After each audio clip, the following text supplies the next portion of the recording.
When dealing with the threat by way of blade gain, these are some options that could pop up and how we should respond. If the player goes to deal with the threat by way of blade gain and he does nothing, we should attack and fence out. If we go to deal with the threat and he disengages and does nothing, then we should cover the line and gain and attack and fence out. If we go to gain his blade and he disengages and thrusts, we should step back, parry, and riposte. So I go to gain, he disengages and attacks. I need to step back, parry, and riposte. These are some options of what could happen when we go to deal with the threat through way of blade gain, and he pushes back and gains over our weapon and attacks us instead. So when we go to deal with the threat and he pushes back and attack, the first option we want to try and do is retreat and slice off while trying to cut to the hands or whatever is presented or closest at the time.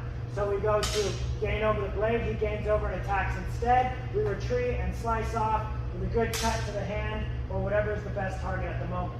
Okay? Don't forget to fence out. Or what we can do is, if our slice off doesn't have a close enough target to hit, we can instead target the blade and clear the blade, because that will take him a tempo to get his blade back online. Or if our slice off failed at displacing his blade to begin with. So we gain, he gains, he attacks. I'm not quite in range to hit the arm, so instead I can clear his weapon and then attack while covering the line. Another option is if we go to gain and he pushes back and gains and attacks, we can disengage and then parry and riposte with the retreat. So what this would look like is I gain, he gains, he attacks, I disengage, parry, and riposte. Another option is if I go to gain and he gets the gain instead and throws the attack, I can disengage while retreating and parry and riposte.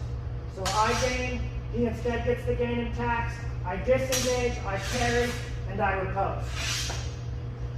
There's one more option, but it's a bit risky, and in longsword it's not necessarily the best option.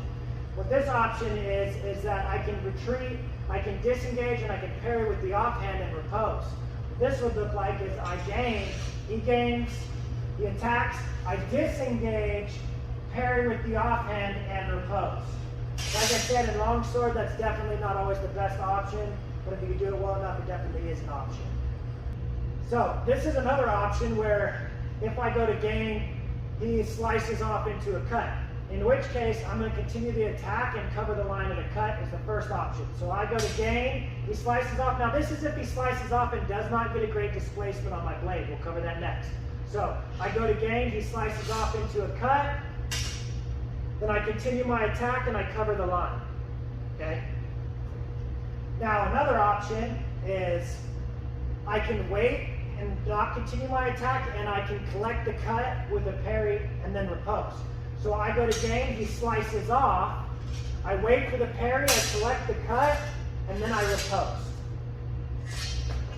Now what happens if he gets the proper displacement is I should just retreat, because I no longer have a one tempo situation, because I'm going to have to get my blade back online. So if I gain and he slices off with a proper displacement, I need to retreat and parry.